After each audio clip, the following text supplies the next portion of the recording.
I used to do door-to-door sales, and I was working with another friend of mine. And door-to-door sales, I mean, it's punishing. It's cruel and unusual punishment. And I was a little boy knocking on the door.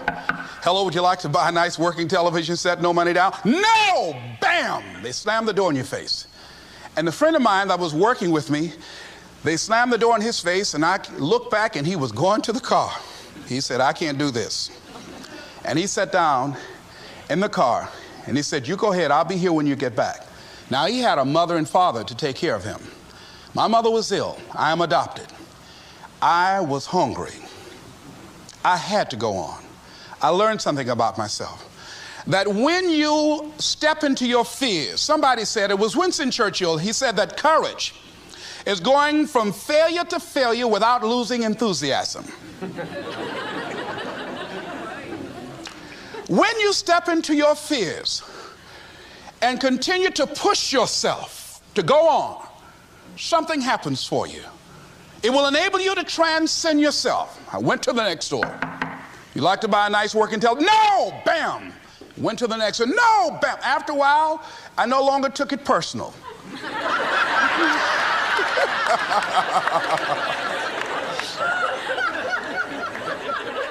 And I began to play a game. I said, well, I know there's a yes out here somewhere, and I'm going to keep on till I find it. And I'm not going home until I do. And I continued to knock on doors. And then somebody eventually would say yes. And I said, are you sure? And I would go in there and I would get the sale. When you have something you want to do, if you don't develop the courage to do that which has been given you to do, and you spend a lot of time going around trying to convince other people or trying to get their approval, what will happen is that you will lose your nerve. And other people will convince you that what you're doing doesn't have any value, and you'll give up on your dream. It's an interesting thing about life, I've also found, that if you don't have the courage to act, sometimes and particularly if you have something special to do, life will move on you. If it were not for life, I would still be a disc jockey. I didn't just leave voluntarily to go to the state legislature. I was fired. I was working on a job, and I came home one day. I was married at the time, and I told my former wife, I said, that guy Bert I work for is stupid. She said, if he's so stupid, why does he sign you a paycheck? Now, you see why I divorced her, right? I couldn't stand her. That night, I could not sleep well. Here was a guy that was controlling my life. I was going through all kinds of changes because this man controlled my paycheck. And it was Carlyle who said, truth crushed to earth shall rise again. Winston Churchill said, the truth is incontrovertible. Malice may attack it, ignorance may deride it, but at the end there it is. And we know scripture that says, ye shall know the truth, and the truth shall set you free. And the truth that I had to come to grips with, that I wasn't in charge of my destiny. The truth was that I wasn't giving all that I had. The truth was that there are some things that I wanted to do, but I didn't have the courage to act on those things. And the truth was that Bert Childs was a blessing to me. He made life so miserable for me, I had to start looking at my life differently. The next step is, that is you. That is you. That no one can do it for you but you. And even though you face disappointments, even though you will experience some setbacks, it goes with the territory. You must understand that. I remember I was playing a game with my 9-year-old son, John Leslie, and I beat him 10 straight games in a game called Connect 4. And finally, I said, John Leslie, I'm bored. I don't want to play you anymore. And I got up. I said, I'm ready to go to sleep now. And repeat out to me, please. Let's say this together. It's not over until I win. John Leslie said, no, you can't go now, Dad. I said, why? He said, it's not over until I win. That was his attitude. We sat down and we played several other games. And finally, after the 11th game, John Leslie won, and he got up and he yawned. And he said, I'm ready to go to sleep now.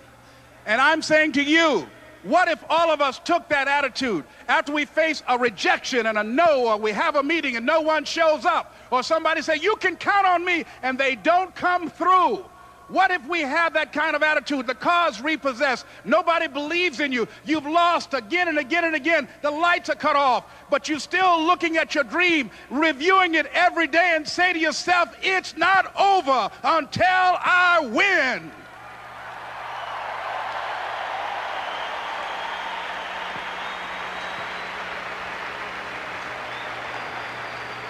Life will yield to you. Now here's the next step. Repeat after me, please. It's possible. I can live my dream. It's necessary. I work on myself. Surround myself with winners. Become creative. It's me. I've got to make it happen. It's not over until I win.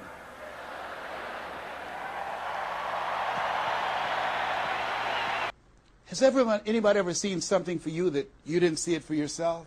I didn't see that for myself. Maybe that's why my favorite book says, eye has not seen, ear has not heard, nor has entered the heart of mankind what God has in store for you. Because of what he saw in me, he inspired me. He gave me a vision of myself beyond my circumstances, beyond my mental conditioning, and beyond the job where I was, because I thought I was just a disc jockey. I love that. I master a microphone. You drop me in any city, I can master a microphone. I can turn a city upside down with a microphone.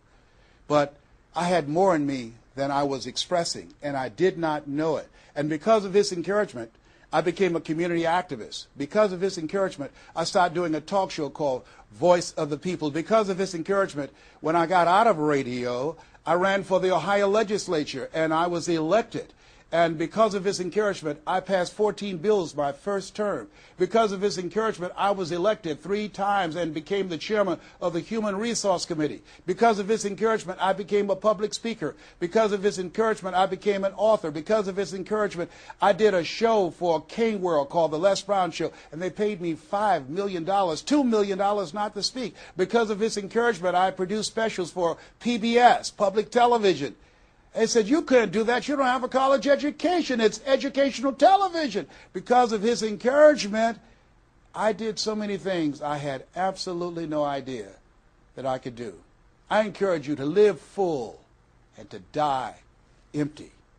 There's more in you right now than just working on a job where they pay you just enough to keep you from quitting and you work just hard enough to keep from getting fired. And when you make the decision and identify that key area of your life that you need to make a radical change, things will begin to open up for you. Now, here's the other thing that's very important. Once you identify your goal, I want you to get, if possible, a visual picture of your goal. My major goal was to buy my mother a home. I got the picture of the home with a 12-foot swimming pool and a basketball court on a golf course. I bought that home for my mother. It cost just over $400,000, 10,000 square feet. I had a picture long before I had the money and the down payment to get it. My goal was to be known nationally and internationally as a speaker. I had that goal. I had a card that I had on one side, asking it shall be given, seeking ye shall find, knocking it shall be opened. On the other side I had, I'm the world's #1 orator. I produced that result in my life. I had a goal of becoming a talk show host. I used to watch Phil Donahue, and I put my picture on the screen of the television. As I listened to the program, I visualized myself there, and I was called by King World Production, and I had my own talk show. Well, it was the highest rated, fastest canceled talk show in the history of television. Well, at least I had one. It's called life. Now, here's something else. You will fail your way to success. Trust me on that. You can have a lot of failures, a lot of disappointments, but you will fail your way to success. Goethe says, that which does not kill you will make you stronger. See, 85% of people allow their fear of failure to outweigh their desire to succeed. That's why you have to be of good courage. You have to have courage. When life knocks you down, I have a saying, try and land on your back, because if you can look up, you can get up.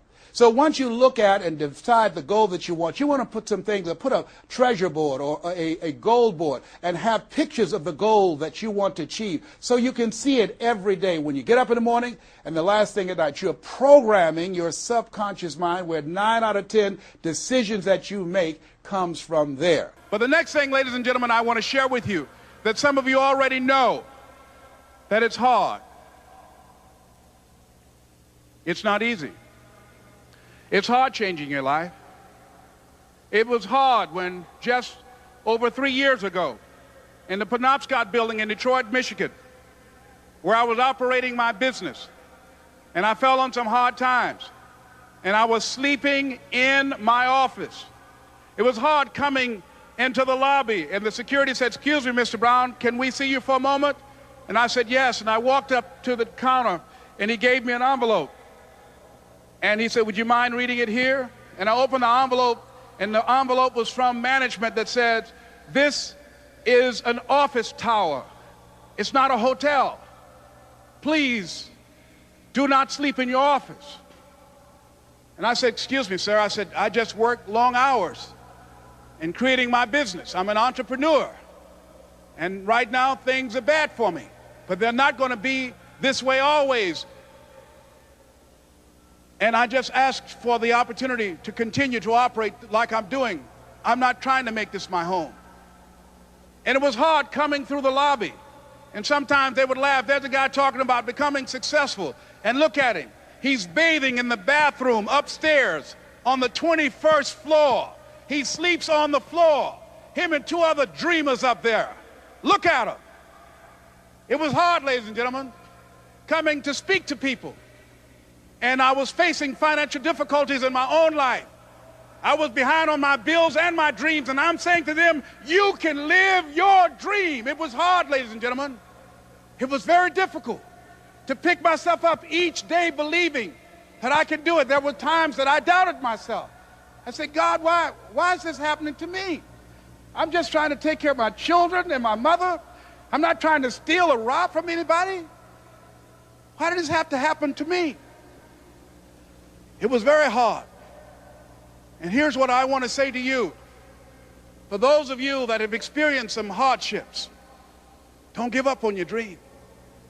No one could have convinced me by holding on, by continuing to push forward, by continuing to run toward my dream, that one day I would have my own talk show. It's a long shot, ladies and gentlemen, from Liberty City, an abandoned building on a floor, never knowing my mother or father. It's a long shot. Being here with you today in this dome in Atlanta, it's a long shot.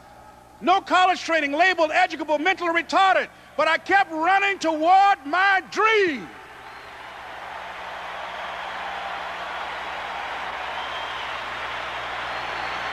Don't stop.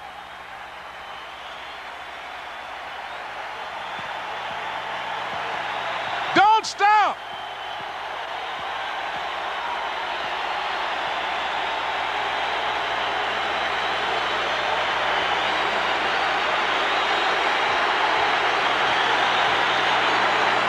Don't stop running toward your dream.